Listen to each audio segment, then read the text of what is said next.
The purpose is to deliver a trusted and leading certification scheme, and that's a lot of the feedback that we get, that we are the leading certification scheme, and to provide an independent mechanism for you to be able to demonstrate your professional skills and standards of conduct.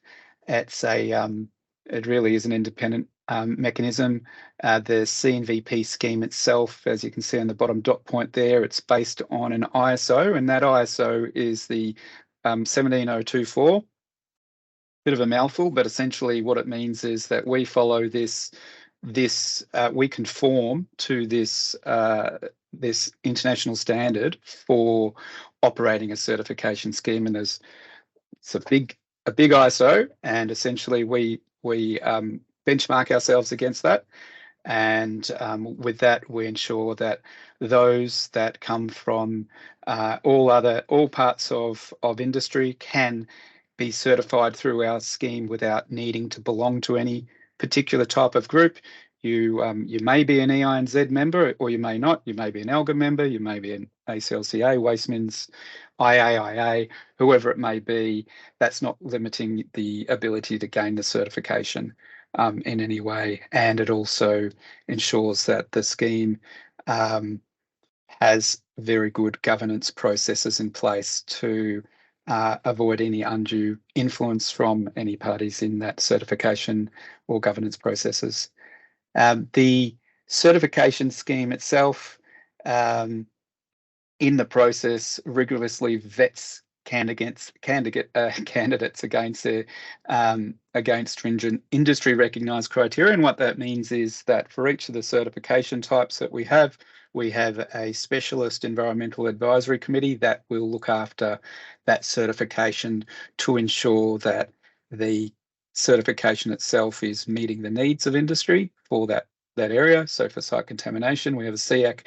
Not only is the site contamination certification follows the NEPM guidelines, but also we ensure that through these specialist committees, it's regularly updated to ensure that new things that come along to try and ensure that, for example, we are more accepting and broad enough to allow those to apply for certification that may not fit the traditional means of full-time equivalent. We've undertaken a review of that in the last 12 or 18 months, which ensures that the certification of practitioners for specializations can allow part-time equivalent, those that have taken time for carers, those that work part-time, professional leave, etc.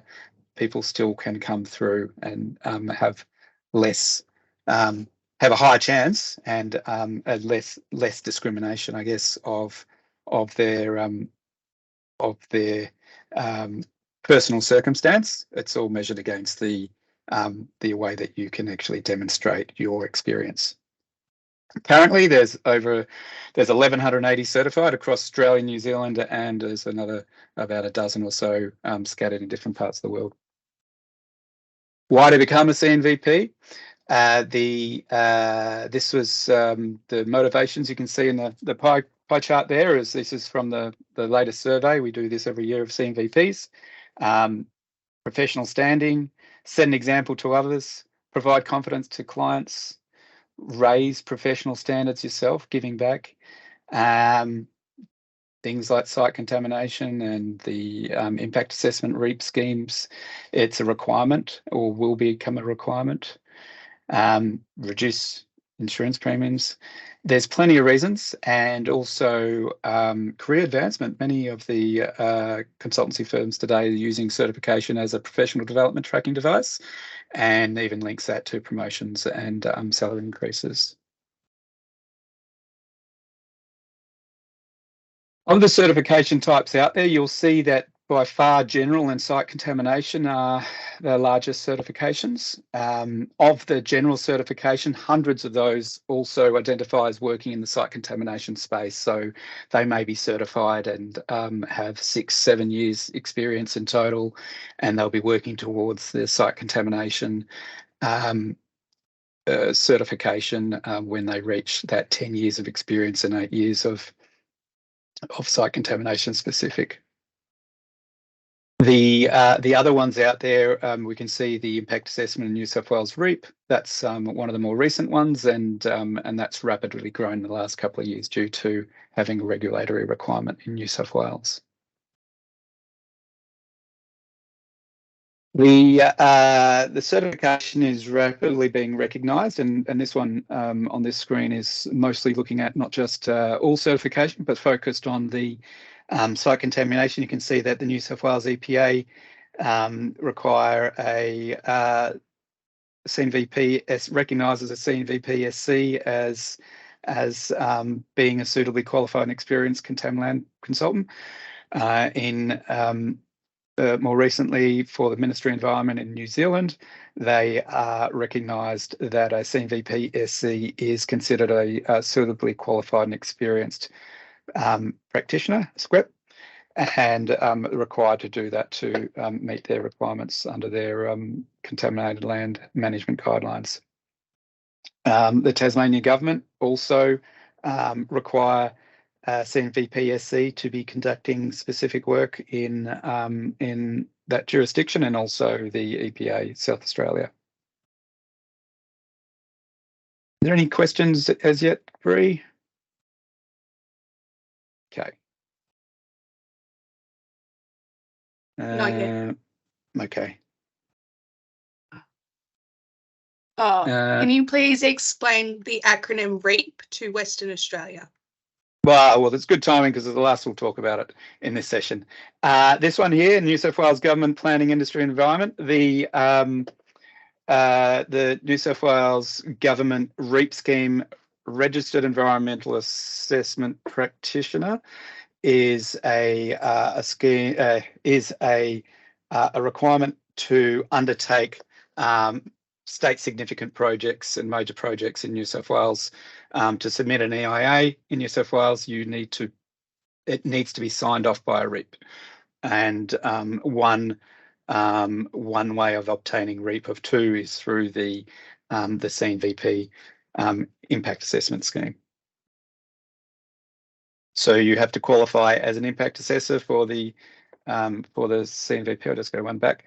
You have to meet the needs of the impact assessment of certification plus the New South Wales REAP, and at the CEnvP scheme, what that is to submit some reports to demonstrate that you've jurisdictional experience in New South Wales, whereas generally for CEnvP-IA, your experience is applicable across Australia and New Zealand, and the REAP requirement, which is this red one down here, that is for the to be able to work in New South Wales on government major works, to be able to sign off on them. Application requirements. There's this screen gives a broad difference between the two, general and SC. So for a general, you need a relevant degree at bachelor, master, or PhD level, and you also need the same for SC. We'll go into a bit more details on the specifics of the SC degrees, which is a bit different to the others. For general, you need 5 years of full-time equivalent experience in the last 10. With the site contam, you need of that you need a minimum of 10 years experience, and of which 8 must be in site contamination. All of them, you require a detailed CV to be able to provide your experience. For the SC, you need to be able to respond to specific questions on the competencies and proficiencies to talk about later. And for both of them, you need to be able to bring along 3 referees, and that's in the application process. When you hit submit on your online application, you'll have included who those referees are, and an automated email will go to those referees, and to verify the specific areas that you've advised in your work experience where they fit into it. You need to have a commitment to continued professional development, CPD. That needs to be 100 points every 2 years upon submission, upon gaining certification. and you will need to work through a detailed CPD plan to show how you'll go about achieving that. And that's especially important for those that cannot demonstrate equivalent amount of CPD in the last couple of years. Agreements to the ANZ Code of Ethics and Professional Conduct, and that can be found on the website, and a signed and witnessed statement of claim to essentially say that everything that you're submitting is absolutely true, and that will be like a justice of the peace, JP. So for the general cert requirements, going back over it again, the environmental related degree, 5 years of FTE experience in environmental practice within the last decade, the signed statement of ethical conduct and commitment to CPD, including the CPD plan, 3 referees, your detailed CV, and with that, and this circulates back through the referees, is the evidence that you're a respected, competent, ethical, and active member of the profession, and that's through the referee statements. Anything else you'd like to supply to show that you're engaged. For the site contamination specific, the degree is an engineering degree, science degree, or degree with substantial environmental component will generally constitute the minimum requirement. For both of these, I'll just take one step back and say, for those that do not have a recognised degree, there is an alternate pathway that may be accessed, and for that you'll need to have over and above the minimum requirements of environmental practice for the general or the site contamination. For the experience and the site contam, so you need to have a minimum of 10 years of FT experience in environmental practice during the last 17 years. FT full-time equivalent experience, you can, if you go to our guidance notes for site contam on the website, you'll find exactly what that means, but it's broken down across several levels. So if you're working full-time for 10 years, it's quite straightforward to demonstrate that through your CV. For those that may be working part-time, then it's prorated down. So essentially 10 years over the last 17 years, I think works out to, if you had been working 3 days a week for that 17 years, that would equal up to 10 years, and then broken down into other ways of being able to demonstrate that. To that 10 years, 8 needs to be in site contamination practice. Going back over it again, 3 respected referees, detailed CV on the practice. With this one, and we'll go into a little bit more detail soon, is submitting at least 4 example reports and providing written responses to 6 competency categories. And with those reports, you will refer to them in the discussions that you'll put to those 6 questions. Additionally, if the reports submitted as evidence of your competency do not thoroughly demonstrate the application of data quality objectives, including QA/QC, a separate essay-style document must be provided, and that's to support New Zealand applicants. We found that because the regulations in New Zealand do not specify that you must have that in your reports, so it'd be essentially that essay talking about how you would have gone about it if it's not if you can't demonstrate in those reports.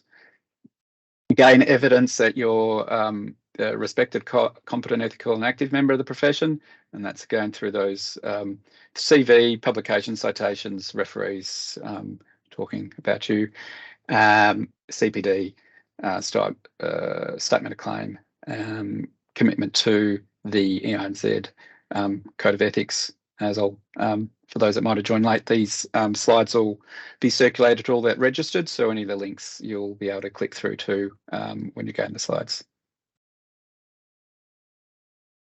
Well, we've had a few questions pop through on sort of the application process, so I might just go through them now. The first one I think is more of a statement. So just Queensland suitability qualified persons for signing off reports also require accreditation. Mm-hmm. The next one down is experience outside of Australia or New Zealand considered, or does all experience need to be within Australia and New Zealand? No, it can be considered. The specific amount. Mike, would you talk to that one for a moment? Yeah, sure. The experience, if you've got overseas experience, it will be considered. Obviously, it's preferable to have some experience, or indeed a large proportion of your experience in Australia or New Zealand. And in terms of, I think there's a question on referees as well. It's preferred if the referees are certified specialists in site contamination, but they don't all have to be. And obviously, again, it's preferable if they're not all from your own company. But again, it is allowed to have one or possibly two from your own company. But yeah, so I mean, there is a fair degree of flexibility in the application, and they'll all be judged according to the information that Paul's been setting out. Yeah, that's right. And as you said, there one external to the applicant's current place of employment. I see that's another question that's come through similar to what Mike just answered. And can referees be from overseas? Mike. Again, preferable if the referee, at least one of the referees is based in Australia or New Zealand, but you can have an external overseas referee. You need three, so usually in site contamination, it's you can get people from other companies, particularly auditors, to act as a referee, assuming you've done good reports, that is. So yeah, I mean, again, it's flexible. There's no hard and fast rule about overseas referees, so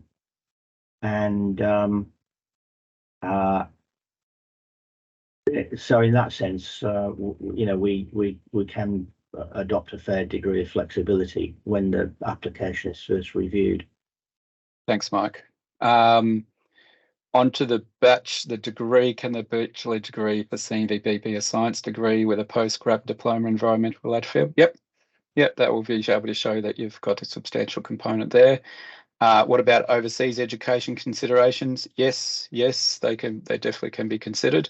And again, it's about the fitting in with the requirements. And if it doesn't quite, we're always we're not going to stop anyone from having any degree from overseas that's relevant.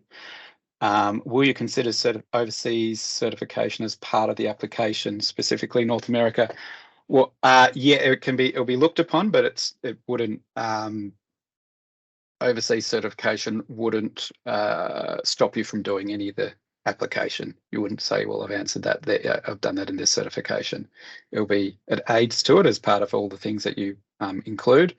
At this stage, we do not have reciprocal certifications with international certification schemes. So you'd still need to go through the application process of ours. Just one more question that was missed. 100 points of CPD every 2 years is only required for the general after the application has been granted, not before. Is that a question? Yeah, so terms into CPD, getting the log together, that's only required sort of after the application, not beforehand. Yeah, that's right. So you have to do 100, essentially to be certified, to remain certified, you have to do 100 points every 2 years. Before that, if you can't demonstrate a substantial amount of CPD, a very detailed CPD plan on what you'll do going forward will help that. It does not hurt to write a statement saying about what you have been doing with CPD in previous times and how you've gone about it. If you can't exactly go 1 + 1 + 1 + 1, etc. in hours, to talk about what you've been doing to develop is important. But yeah, there will be no. You can apply without having CPD beforehand. And that should answer all of our questions to date. So keep sending your questions through for the next slide. Okay, this is a certification process, and I'll weave this one in and out through the rest of the time that we have as it relates. So you will complete your certification application online. It's fully online, and once you start on it and you press save, you'll get a email which will be your point to be able to log in again. As long as you keep logging back in once every 30 days, let's say 29 for safety, you'll be able to access that online form. You'll keep populating that until you're ready to submit and make your payment. At that point of time, what will happen is you'll hit the submit button, you'll pay your fee at that time. That will then load up into the program office workload for the following day or whenever it is that you're submitting. If you're doing it 2 a.m, it doesn't matter. It's a 24/7 live certification program. As mentioned, at that point, your 3 referees will get an automated email saying, hey, Bree's applied for certification, and can you confirm all this? It's really important to get those referees ahead of submission, so that will aid the speed of your application. Applications don't proceed until all the required information's in. So generally, the referees can be the slowest to respond, especially if they're not well aware of that you're actually waiting to get processed. And once it's all there and landed and it's ready to be reviewed, the program office team will do the first cut of it and review to ensure that all the information is full and wholesome and is everything is there. If that is the case, then it will proceed to a registrar assessment. And if it's not, we'll go back to the applicant and say, hey, Bree, you forgot to put your CV in, or you forgot to put in your 4th report, or you didn't answer question 6, etc. And but if all going smoothly, you'll then move through the registrar. The registrar will ensure that the information there is adequate for that level of certification that's being applied for.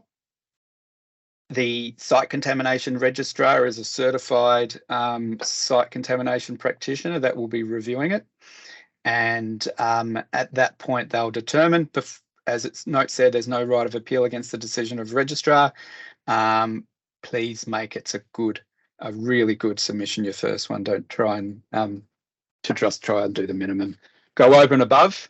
And the registrar will, I think you get up to two goes at it before they'll reject it. So you want to make sure that you can get as much in there as possible. All goes swimmingly there. The program office team will then get the information from the registrar, contact yourself, find a panel of 3 certified practitioners to interview you. And during that interview, once that time's been arranged, during that interview process, there will be certain questions discussed. We'll go into in a moment. Next stages are that if that all goes well or goes poorly, whatever way it goes, it'll then go on to the next stage, which is a subcommittee of the CEnvP board to review it, and then finally it goes through to the full a majority of the board to endorse the outcomes and make a decision for certification, deferral, or rejection. There isn't a right to appeal if you don't agree with the outcome. Most people will agree to being certified. just a bit more detail on the stages. So if we go back one, you'll see the registrar, number 2 and number 3 panel. So number 2 there, it's assessed by the site contamination registrar or general registrar, and it's all the same for both of them, except that the site contamination competency or the case study, they're not included. But the registrars will review the site contamination competency assessment, the code of ethics, commitment, all those things, qualifications, and then it goes on to the interview. And the idea of the interview is not to be a penalising thing. It is meant to be a conversation to draw out the experience of the practitioner. And there's also a case study, several case studies that'll be chosen. One will be chosen for the applicant to do, and then questions will be asked about that. And I'll now go into the site contaminations. I'll leave that with you. I think everyone here will know what a site contamination practice is, but for clarity, that's what it is and how we consider it at the CEnvP scheme. So there's no alternatives. 6 core competencies. So these are the specific requirements for this certification. The applicant must demonstrate their competency by answering 6 questions in an SI-style document, 400 plus words per question. Questions 1 to 4 require proficient understanding, and 5 and 6 functional of that competency. So that's those, and next we'll go into each of those in more detail. Are there any questions before we proceed, or are they related to the next set? No, there are some questions. So just a statement to the participants that had questions around overseas education. Australia Education Assessment Program is available for assessment of overseas education, if that's helpful to your application. Next question is, do you consider soil science degrees for the certification of the same? Mike? Yeah, so soil science degrees would be considered to be a, well, it's a science degree, so it already complies in amongst many other degrees. For site contamination, that would also apply. And obviously, for site contamination speciality, you have to have done the hard yards in terms of the years and the experience. But yes, the short answer is soil science would qualify. Thanks. How recently do your referees have to have worked with you? Would a university professor or a previous co-worker more than 2 to 3 years ago be acceptable? Can you take that one, Bree, yourself, you think? Yes, I can. So you're, I think so, and feel free to fill in the gaps. Your referee must have known you for at least a minimum of 2 years and be able to provide sort of statements around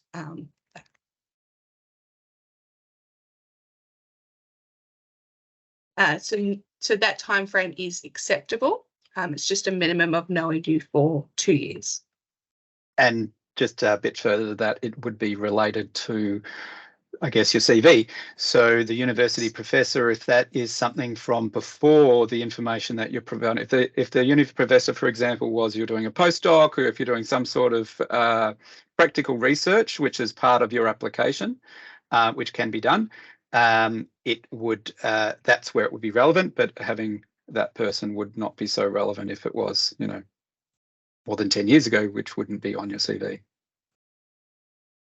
And then just one last final question for the moment. Do you need to be the first author on the example reports provided? Mike? Not necessarily, but it would be preferred. If you are a co-author, we would generally require you to demonstrate what proportion of the report you prepared, and it would be necessary, I think, to get some sort of testimony from the other author to say that yes, that was the case.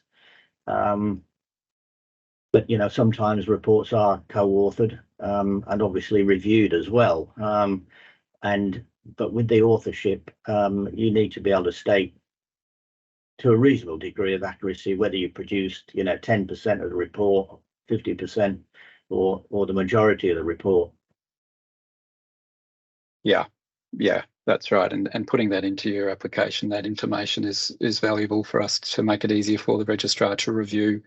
You'll see, you might, as Mike said, the co-author, but you'll be able to talk to how the substantial experience, which we'll go into in a moment in the competencies, was related to those reports and what you did within those reports.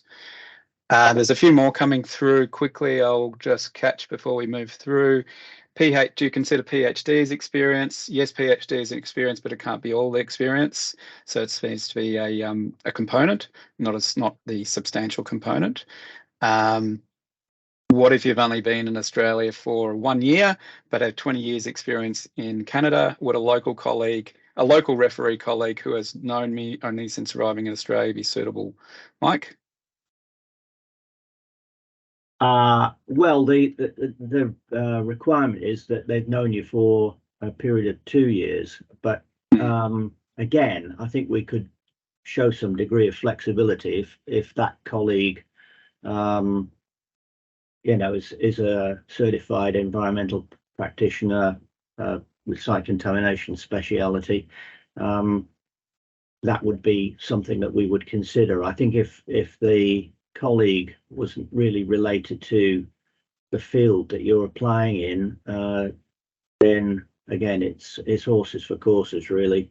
But we do need to make sure that that the referees can attest to the competency of the candidate.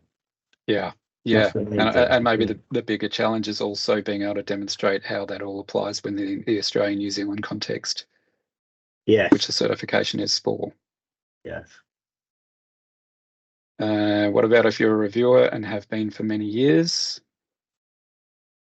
We'll take that one later because that's a longer answer. Do you have to be the author? We've already answered that one. Can we black out client names and details in sample reports for confidentiality? Don't believe so. The confidentiality comes from when you apply for certification, everything you add would need to be put in. It's all considered confidential from our end, and but that one isn't generally taken, but we can look on that one on a case-by-case basis if it's simply a name. Yeah.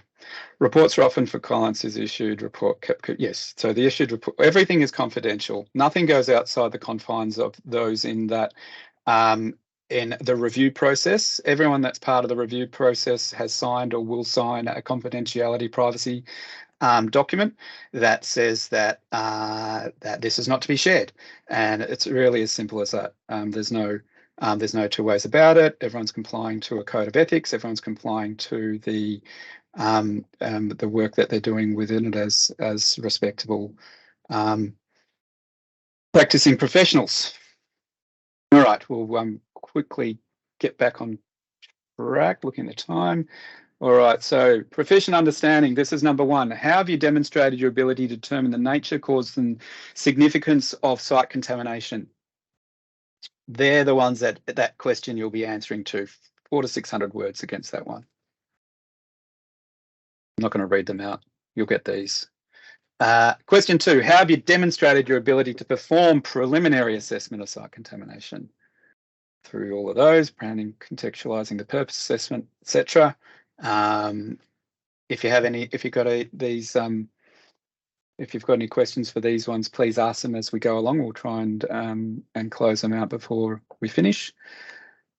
Question three, how have you demonstrated your ability to perform detailed assessment involving the characterization of site contamination? So DQO, this is the one that is the broader one which I mentioned earlier regarding the New Zealand applicants.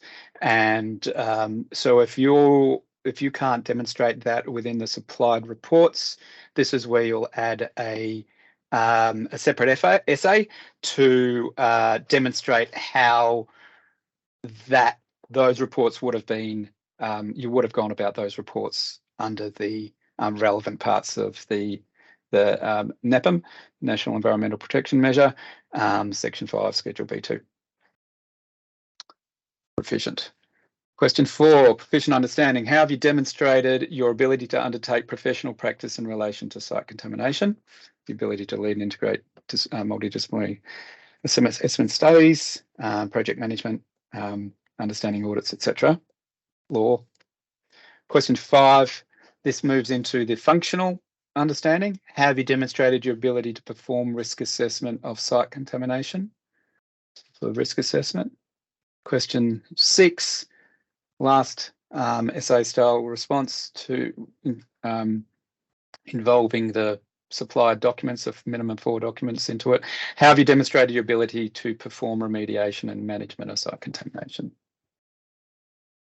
So they're the 6 questions that are required the most detail in the application.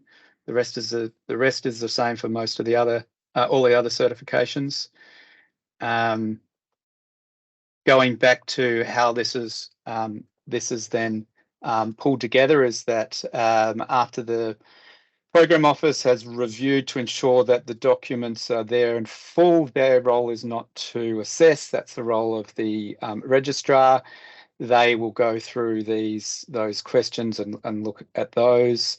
They will also look at those commitments to the code and CPD, ensure that the work experience verifies it to ensure it all stacks up, and the qualifications. All being fine, or if not fine, there will be the opportunity there for the registrar to come back to the office and ask the applicant for further questions. The independent mechanisms of the scheme means that all the questions goes through the office and not directly between the those that are doing the assessments and the applicant. And then it goes on to the interview panel. At that point, this has been considered completed and good, and then the interview will discuss with the applicant and dig into the work experience, try and understand that everything's there. Sometimes there might be a question that's supplied by the registrar for the panelists that are chosen to just dig a bit deeper, and if it's not so clear, but the registrar feels that it should be there, it just needs to be elicited a bit better. There's that case study, ethical scenarios presented and asked how they would, how the applicant would go to in that situation, and that's that. Now there's some questions here, Bree. Yeah, we've had some questions coming through. Just going back to, and you mentioned it was a long answer, going back to the reports. We've had a few coming through from them. I don't know if we want to unpack that now or save that till the end of the session. Just around how you would assess. I've been an assessor reviewer for more than 15 years. Can you please address that? I've been developing and managing site contamination teams since 2008. As part of that, I've been a recruiter, coach, staff trained, mentored. Most of the reports I've access to are those that were written by others under my supervision and review. What's the question? So just unpacking, I guess, the auditor versus reviewer. Oh, okay. Okay, so just sticking with the questions for this, though, I don't think we've got a lot of time to go into that one yet, but are there questions relating to the application process? How do you define competent experience? Yeah, okay, so there'll be a slide coming up which will do that, and we'll send that out. What's competent and what's the 2 levels there of efficient and functional. interview panelists are usually from competitive consultancies. Will they have the chance to look at reports, or reports are only reviewed by the EIA and Z staff? Okay, so it's a trust thing. This is a privacy. This is confidentiality. Yes, there are. Your interview panelists may be from a competitive consultant, but while they're working with the CEnvP scheme, they will be reviewed, and by those, the panelists will review, or the registrar will review, or the board will review. You can't hide that information. If you were to get certified, that has to be submitted. As mentioned, there's a document there that all practitioners that all of the volunteer assessors must comply with, including the privacy and confidentiality of all information that's been supported. There was a question just to show slides the questions Q1 to Q4 again. Yeah, I can do that quickly. All right, so if we go here, and this is again, go to CEnvP.org and you'll find it all there on the guidance notes for site contamination. Yeah. And again, also you'll get these circulated to everyone that's registered with their email. Yep. Okay. Do the example reports have to address the full site contamination process, i.e. PSI to validation? Mike? Yes. It's highly recommended that the reports that you submit cover the various stages or the various core competency components that Paul showed earlier. Basically PSI, DSI, and possibly a remediation plan, those sorts of things, to show that you have reasonably proficient coverage of all the stages of investigation and an understanding of what contamination is about and what contamination you might expect to find under certain situations, depending on the nature of the site.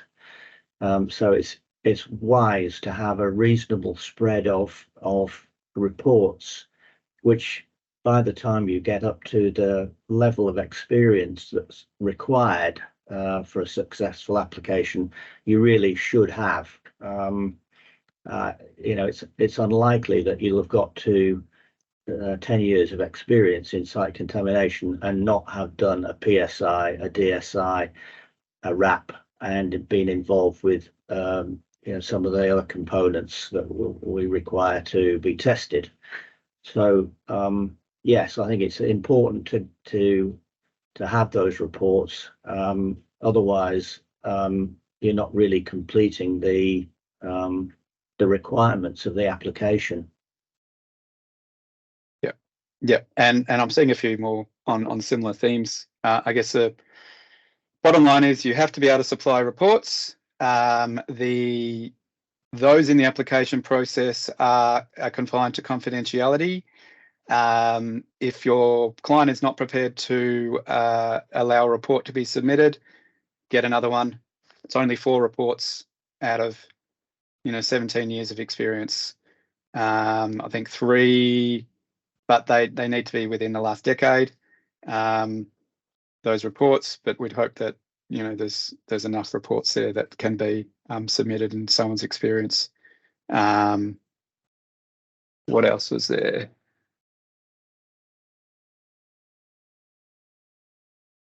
I think that's most of it. Do you have to be the author? We discussed that one already. You need to be very involved in the report and be able to be able to talk to what that experience was within that report that was submitted. Can't be submitting obviously someone else's report in the company if you weren't heavily involved in it. I note that we are pushing the end, so if you'd like to stay on and we'll complete any questions we haven't answered yet, otherwise we'll just wrap it up now. And everyone else, thank you for coming. And when you're certified, you get the certificate, which is valid for 2 years. You get the logo, you get an electronic seal, which says that within this is the date of the registration and valid for that financial year, and that's used by many against their the work that they submit. Fees. Their fees for this financial year on application, 835 AUD. When you become certified, so at the end of that process, you then pay the renewal fee for the rest of that financial year prorated to the end of the year. So we're approaching December. So if you had gone through right now, that'd be for about 7 months. For the general certification, it's 560 AUD and 430 prorated. If you gain the CEnvP-SC, as it says, includes general, you don't pay any. That's the one fee that you pay, and that includes the general. And if you are from New Zealand or from an overseas location, that is ex GST on that fee. If you are in New Zealand, the annual renewal FES or fees, is probably how it should have been written, is can be in New Zealand dollars. Discounts for being an EINZ member. Any questions? Go to the website, email us, follow us on LinkedIn. That's the CEnvP with the bracket org afterwards, and we regularly post there a week or once or twice a week on related items for CEnvPs. And at the back of this, you'll find some common FAQs, and that's also, there's a few there to that question. What's the difference between the proficient and functional competency? That's them there. Regulator question, that how's the 8-in-10-year rule apply? What areas do you consistency is lacking in appropriate areas? Are there any consistent advice? Work with your association, and they will support, many of those support professional development and working on becoming a CEnvP. The CEnvP scheme itself, as mentioned at the very beginning, follows the ISO 17024. So what that means is that we don't do the training in the PD ourselves, which gives plenty of opportunities for all the others to, and that essentially keeps the impartiality managed for the scheme in not requiring people to do certain things that we direct. Explain the difference between the processes. They're all there. You find that at the certification process page, which we've also done a few times. And I think that's the last one. There's if you work this, you get certified across jurisdictions, and then some information there for New Zealand applicants. That is all for today. Thank you everyone for coming. I'll let you go, but if you'd like to stay on, we'll try and circulate any, complete out any of the questions, and we'll also follow up in the coming days with the slides and any of those questions that might need to be. So I can't, there's a question there, can I call you afterwards? No, I've got back-to-backs all day, having a long weekend and a few days off here in Melbourne, but please, I'll endeavour to just email info@CEnvP.org, and if it's a specific question, otherwise I'll be able to give you a call tomorrow. Thank you. Now, Bree, questions, where are we at? Yes.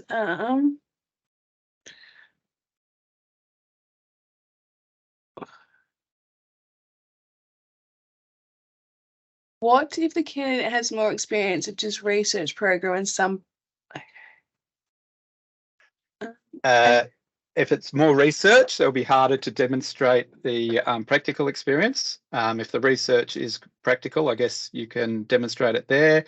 probably a bit easier if we're talking about the CEnvP general. With CEnvP-SC, it is 8 years of site contamination experience, so there would need to be the majority needs to be for any specialisation within the practice than the research. In my work, we are not so much doing RAPS, but we do contaminated soil management. Does that count? Mike? Yes, it would. It actually talks about remediation as one of the competencies. It doesn't necessarily require a remediation action plan as such.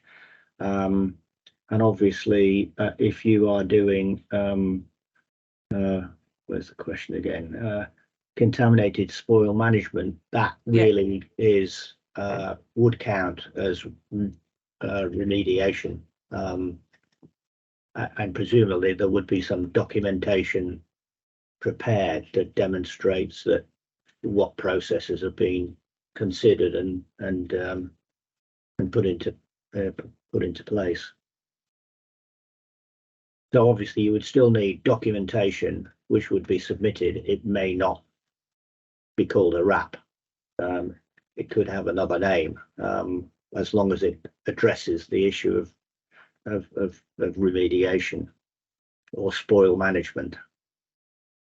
But obviously there are lots of different types of remediation, not just spoil management. But you only have to be functional in that particular category rather than proficient. There are two areas of functionality rather than proficiency, remediation and risk assessment. Can you flick back to that slide, Paul? Which one, sorry? The one that sets out all the proficiencies. Yeah. What number was it? I think it was that just one? Before all these, yeah. So there's the 6 competencies. So remediation, you only have to be functional in that, and it says remediation and management of site contamination. So I think that the question from on that issue really is, it does include management. I don't think we actually mentioned remediation action plan specifically on the website. Yeah. Okay, thanks, Mike. Bree? Yeah, going back to just overseas experience and reports, is it possible to prepare a case study report? Bree, I've responded to Jenny. I've just said give us an email. Perfect. This is too big for an overview session to go specifically on that one. Yeah. Amazing. I am the general CEnvP and apply for site contamination. Is the application fee the same? If yes. I am, yeah. Yes, the application fee is to cover the cost of application. It doesn't reduce that. There's the same amount of effort goes into the administration for a CEnvP general applying for CEnvP-SC. The time considerations is the same for the program office. Perfect. And that seems to be all of our questions asked. I will just put it out there if anyone has any final questions to put them in the chat now. But that has seemed to be all the questions asked today. Wonderful. Thank you, everyone. Right on 12. Perfect. Thank you for joining, everyone. It's been great. It's been an amazing set of questions that we've had come through, which shows there's some really good engagement in here. And anything else? Final question. Good one, Renelle. How long does the process generally take? That goes back to how full is your application. If it is if we get to step 1 administration review, that'll go through fine. That'll take a couple of months. And then the registrar review and panel assessment. It takes a few weeks once the registrar's given it the tick to proceed to be able to organise that. Sometimes the game of Tetris Bree and the team have of trying to get the 4 people into the same room at the one time. Thankfully, it's online now, so the room is a Microsoft Teams room, and that is 3 panelists plus an applicant have to be able to coordinate to that one time on that 1 week. And then once that's done, there is another few weeks to get the information all completed after the application. The board and assessment review committee set every 6 to 8 weeks. So if you land in a couple of weeks before that sitting, you'll do well. If you've just missed that one, there'll be another 6 weeks to wait for that review. So short answer is it can take, if it for some reason it just you were lucky, it could be between 3 to 6 months. If you're very unlucky, it can be 9 to 12 months, especially if we're having to chase up referees, chase up the applicant for more information at the different stages, and if there is any if there's any issues at any of the stages. But so it's a long string. Between 3 to 12 months. And one last lucky question, if we can get it in, how do you count part-time experience? Yeah, that's a good question. You can find that on the website, and if you go to the CEnvP.org and then go through to the site contamination specialist section, and any of them, you'll find the ways that's calculated for that equivalency. I'm just trying to quickly bring it up now, but otherwise you'll find that there the time that's make application. Where is it? Here we go. I'll just quickly share this one. All right, so if you go to CEnvP.org, you go to requirements, you go down to guidance notes and then click on site contamination. You will then find all these concertinas, hit on eligibility and working experience. It then clarifies how that time, and that's from the Australian Public Service Commission and the New Zealand State Services Commission, that's how the how it's calculated. Perfect. Awesome. And that is it. Thank you, everyone. Thank you. See you all.